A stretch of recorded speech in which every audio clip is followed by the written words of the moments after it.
Welcome to Chapter 2 of Business Communications. In Chapter 2, we discuss a couple of major topics. More importantly, Most importantly, we talk about professionalism in both team setting as well as meeting setting. And we also talk about listening, nonverbal, and etiquette skills. So let's discuss.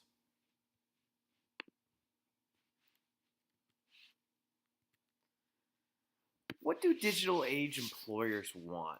And how can you add value to teams? Well, of course, they want educated people. They want experienced people. A lot of students I talk to about experience say, well, how can I gain experience unless somebody's willing to give me a chance? A lot of times I recommend students take internships at nonprofits for free. While you're not paying anything, getting paid anything, the experience that you gain is valuable. Hard skills, technical expertise in your field. These include certificates and other forms of training in your chosen field. Soft skills, communication, and interpersonal abilities. Because as good as you are with hard skills, unless you can communicate effectively and work within a team, it's going to be very hard to get a job. Knowledge workers need soft skills. They need oral and written communication skills. They need to know how to actively listen.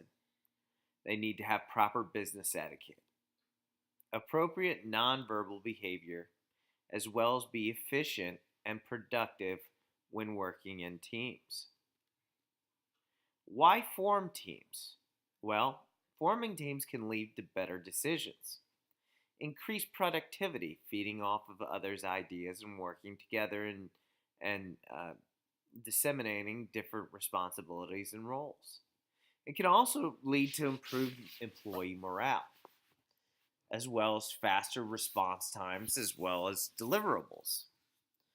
Teams are less resistant to change and also carry reduced risks for the organization. There's also greater buy-in with teams. Now, it's important in today's day and age to understand that often we work in virtual teams. I myself work on a virtual team. I have team members from all across the United States that we work together in a Google Hangout or a Zoom or GoTo meeting. It's important to understand that in today's day and age that you might have to collaborate with coworkers in other cities and countries. You may need to coordinate tasks across different time zones and geographic zones. You might need to accomplish shared tasks without face-to-face contact, participate and collaborate locally, and pull expertise from various and diverse contributors. And it's important that we know how to contribute to these virtual teams and communicate well. Tech skills are not enough.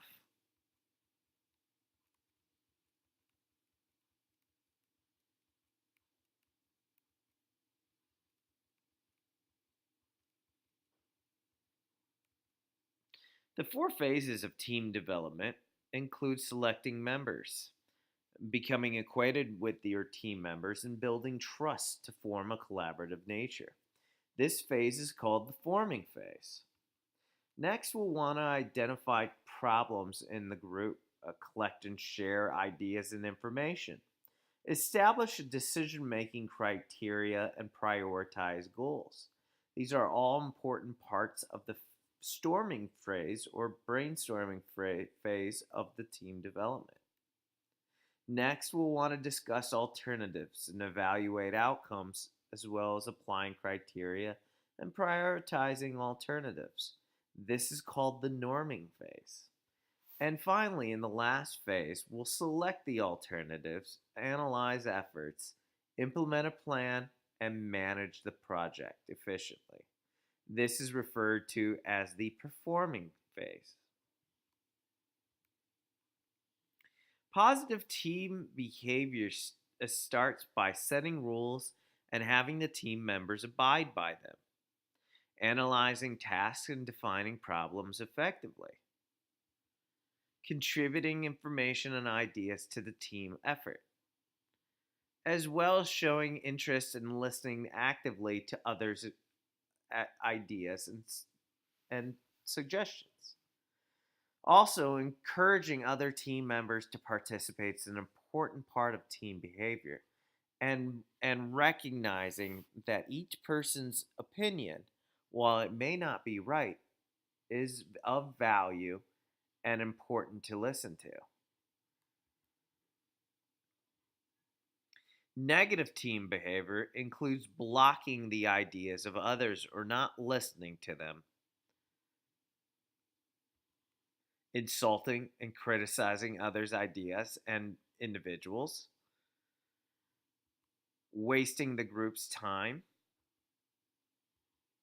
making improper jokes and comments, failing to stay on task, withdrawing or shutting down, and failing to participate if not getting your way. These are all examples of a negative team behavior. It's important to reach group decisions together.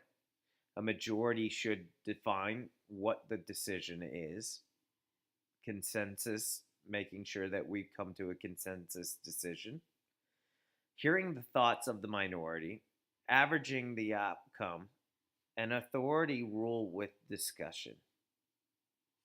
Now, it's not always going to be roses and sunshine. Sometimes there's conflict. And that's why it's important to understand the 6 steps for dealing with content. First, you need to understand and listen to the problem. Next, ask and try to understand the other's point of view. Put yourself in their shoe.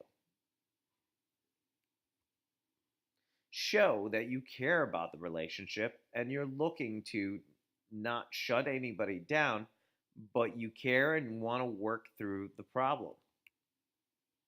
Look for common ground. Look for compromise. Finally, or at number 5, invent new problem solving options. Maybe instead of a compromise, come up with an entirely new solution together. And then finally, reach an agreement based on what is fair for the group, not the individuals. Now, when planning a productive meeting, it's important to meet only when the topic demands a rich medium because it's important and requires an exchange of ideas. Often in today's day and age, we meet way too often. When planning a productive meeting, make sure that you invite the right people. Also, use a digital calendar for scheduling and sharing invitation of details. It's important that you distribute an agenda. Even if it's a small agenda, an agenda can help people keep on track and keep the meeting on track. And then train participants in technology. Teach them how to use the meeting software, the virtual meeting software that you're going to use. While running the meeting, make sure you start on time and introduce the agenda right off the bat. Appoint a secretary and a recorder for the meeting to make sure that notes are taken. And also, it's important to record the meeting. Please note that when recording the meeting, let everybody know right off the bat that you're recording a copy of the virtual meeting. That way, people can access it at a later point and it doesn't catch anybody off guard. Encourage participation throughout the meeting. If somebody isn't participating, ask for their feedback and value their feedback.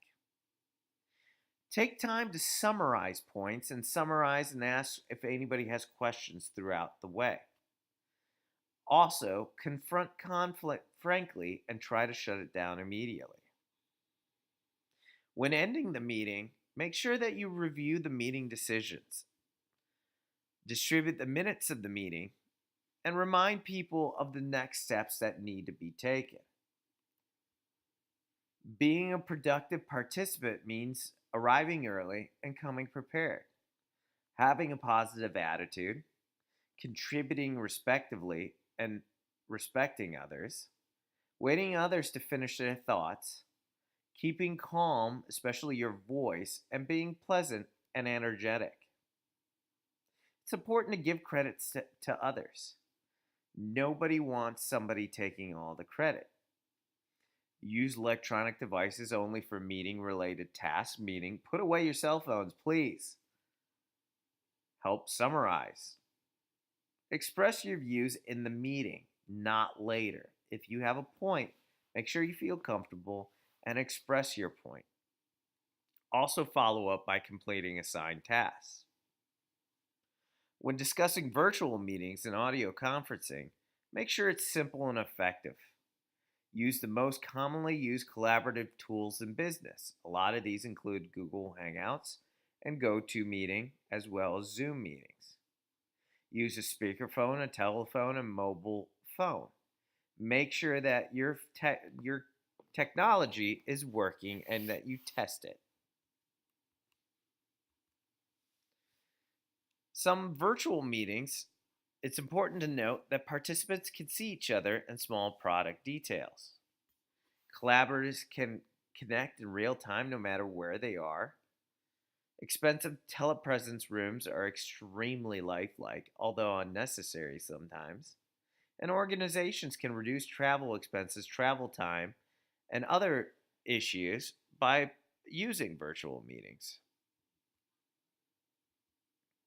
Web conferencing is inexpensive and easily accessible.